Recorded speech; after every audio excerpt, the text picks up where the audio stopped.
My name is Kevin J. Johnston, Canadian citizen who had to flee Canada because the Canadian government had put a marker on my head. There's been 7 attempts on my life. They tried to silence me. Obviously, it didn't work. The context for this video that you're about to listen to would be that a client of mine is a good tax-paying citizen in Canada who had a corporation that he was running. And this corporation ended up, because of all the tax policies in Canada, owing $440,000. The Canada Revenue Agency lied to him and said that he must endure a audit. That's right, an audit. And they also told him that he was not allowed to have a lawyer, something that he recorded, I might add. After the audit was complete, they lied to him and said that they were assessing the $164,000 they wanted to get from him. They removed it from his corporate debt and added it to his personal debt without a judge's order, I might add. They didn't sue him. They just said that he owed the money.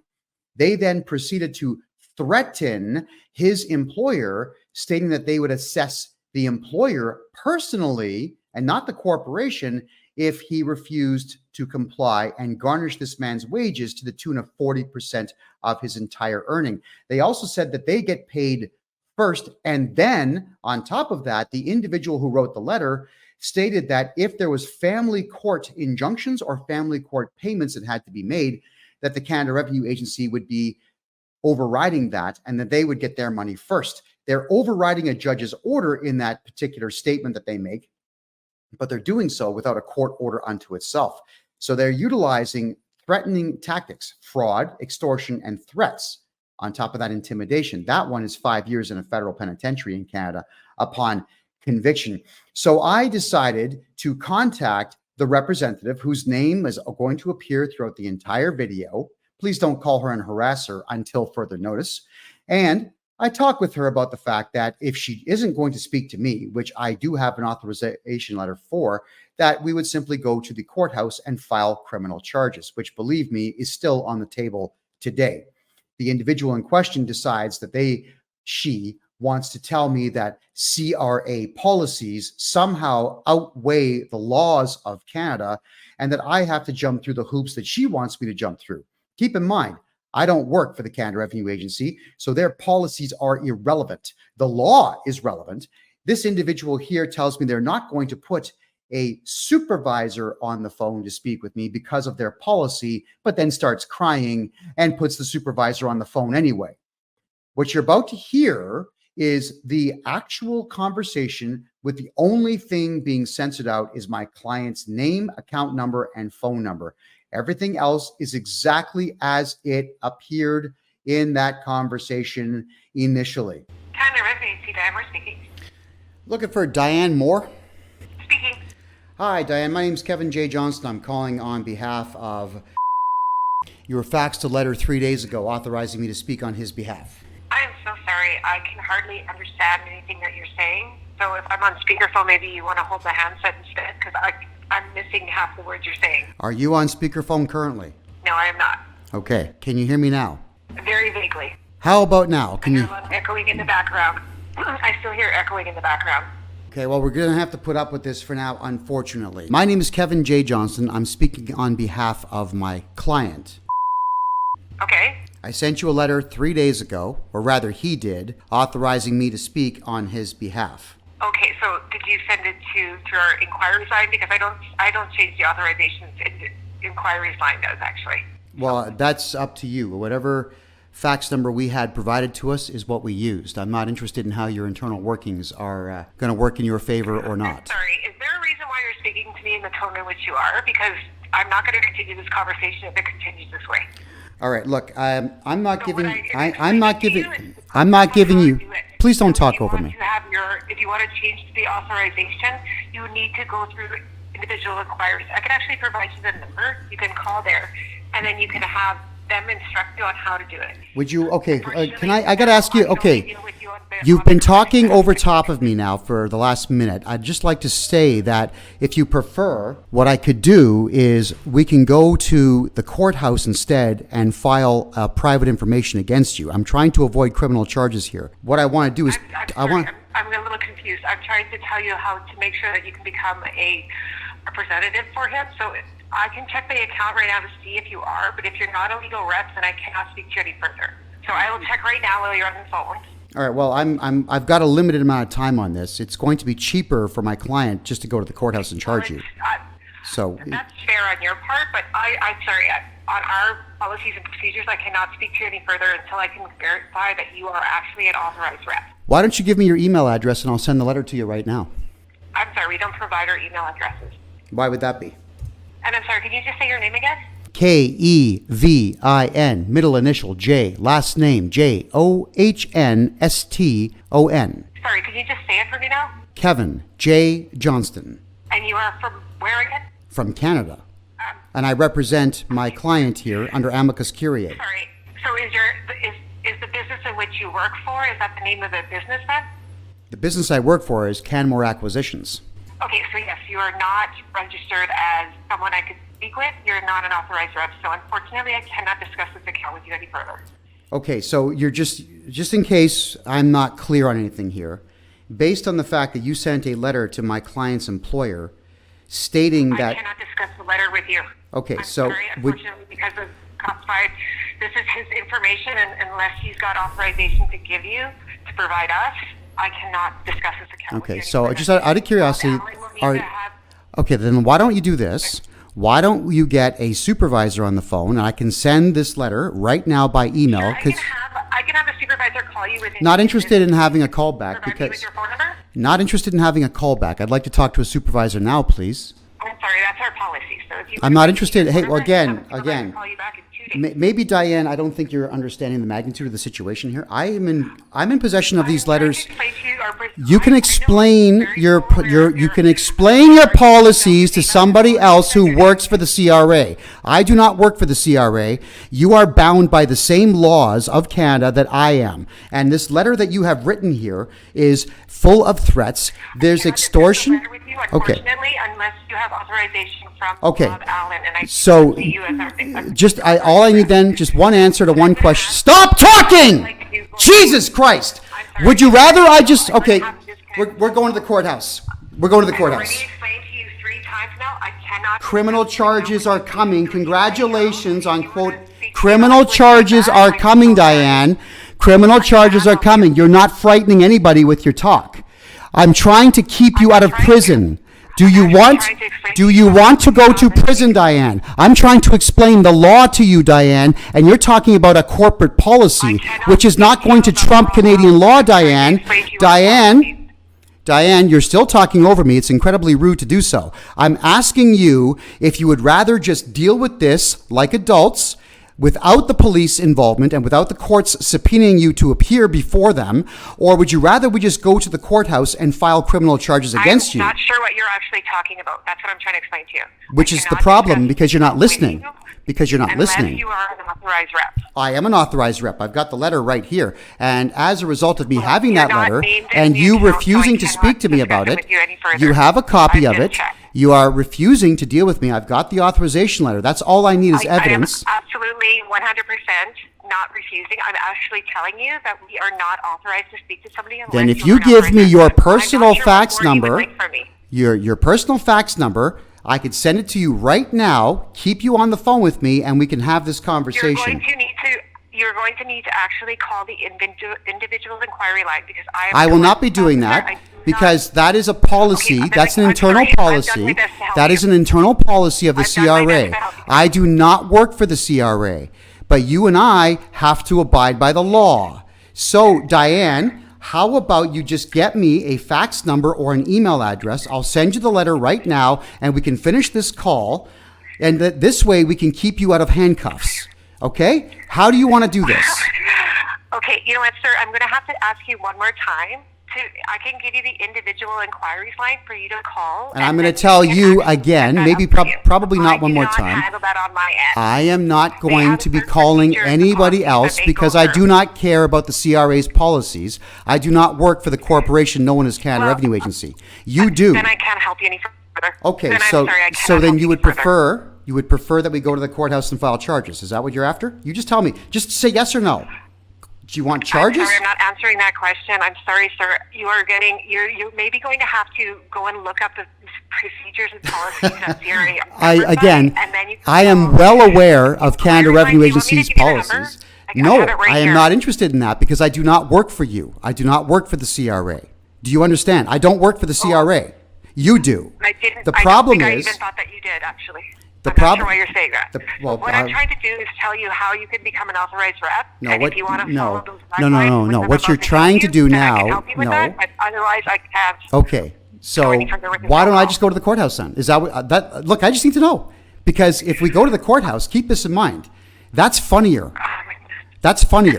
Okay, you in handcuffs after what you've done to my client here, but with false representation. Are you familiar actually with Section 423 of the Criminal Code, intimidation?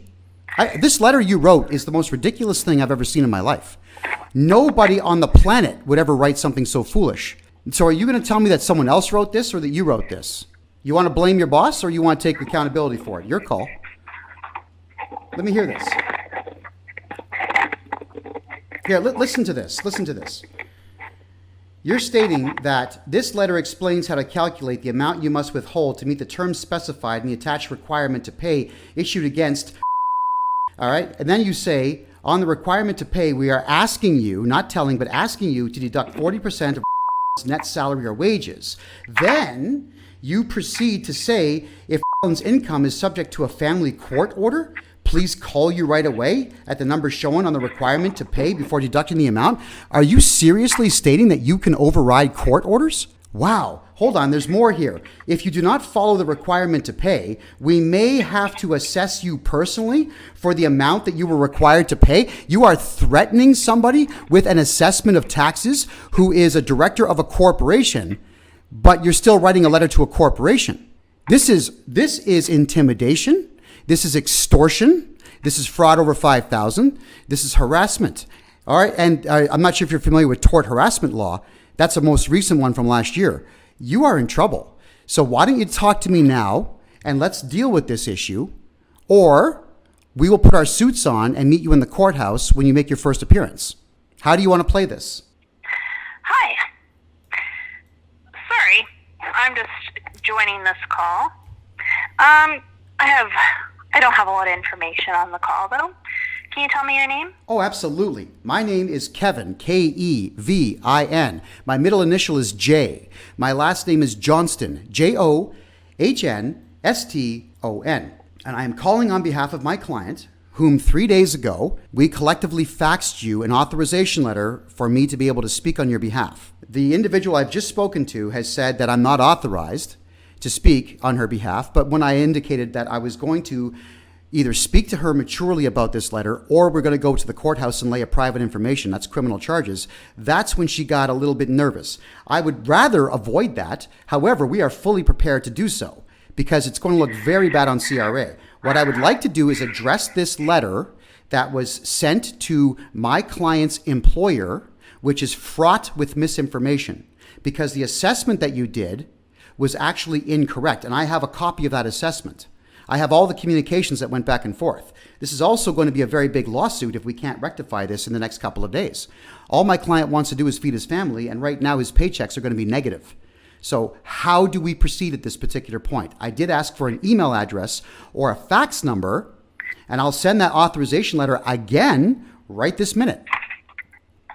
Okay, we do not accept emails, so that is not an option. We do have a fax number. I don't have that fax number available right now.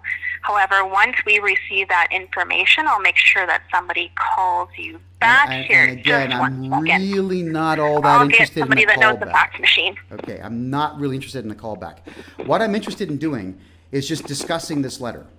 Do you have a fax number for collections that I can borrow? We actually don't take faxes at this end because we do everything through either email or courier. I either want the hard copies or I want the digital copies. That's how we do things here, which is legal, by the way. Unfortunately, we do not accept email. So we do accept fax machines, but we do not accept emails. Okay. Could I kindly ask your name, please, your badge number and your fax number, and I'll fax you right now. Okay. 1 second. I'm just getting the fax machine. so the authorization can be sent. Wonderful news. I do not have a fax number. I am a manager. Thank you.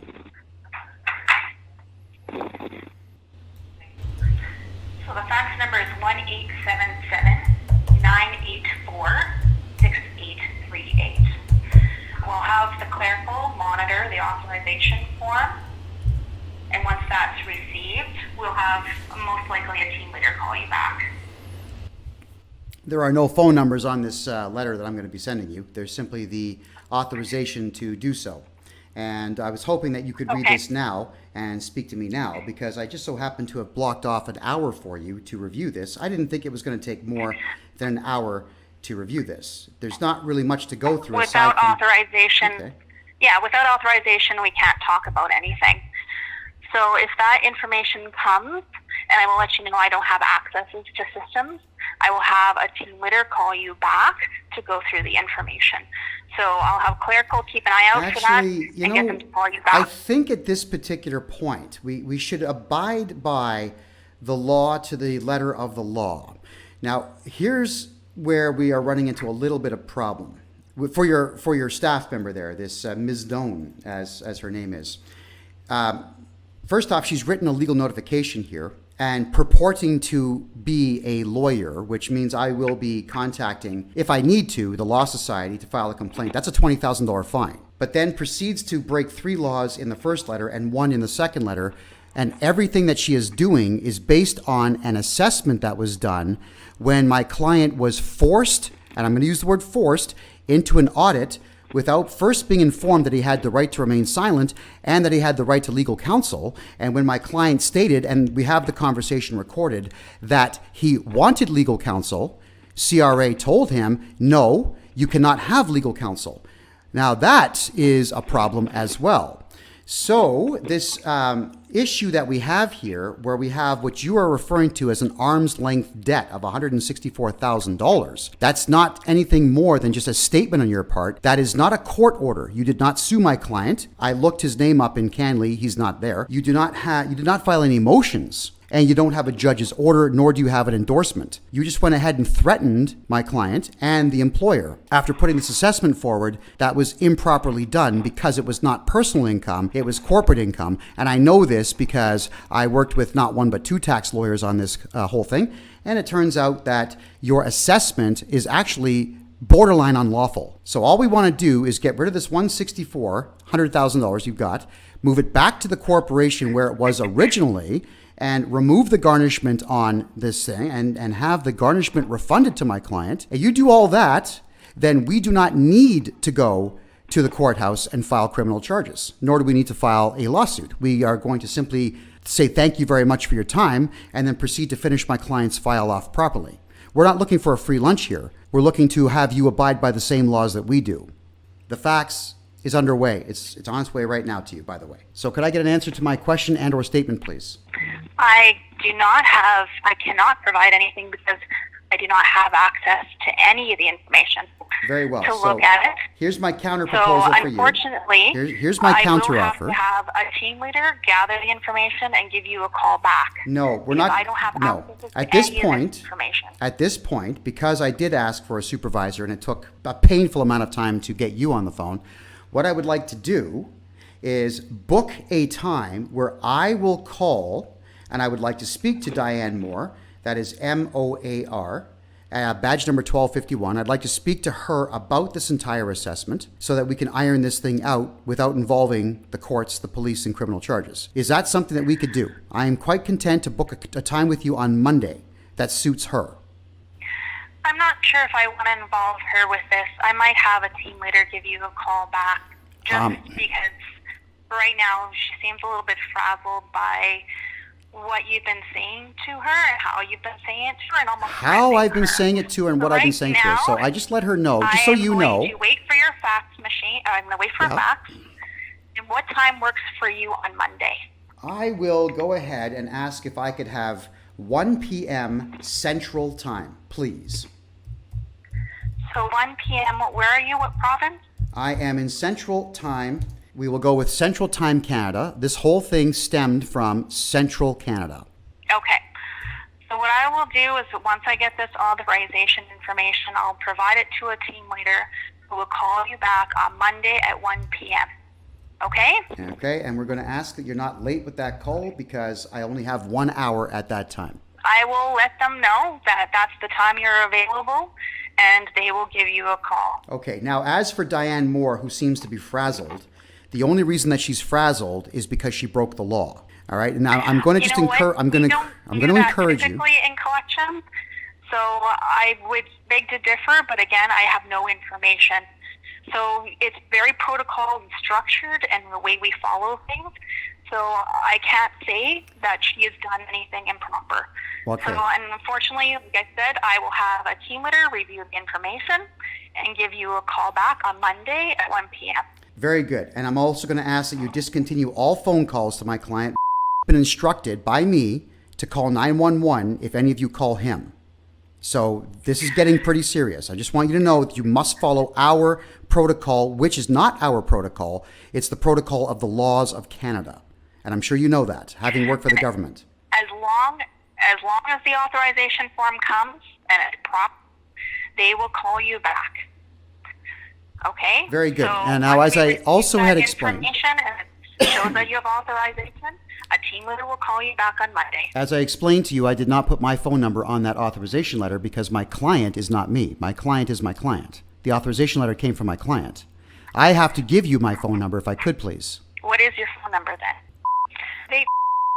Yes. Okay, we'll wait for your authorization. Okay, and I'm just going to ask one last thing. Please abide by Canadian law. Let's avoid embarrassment for you. Thank you so much for your time.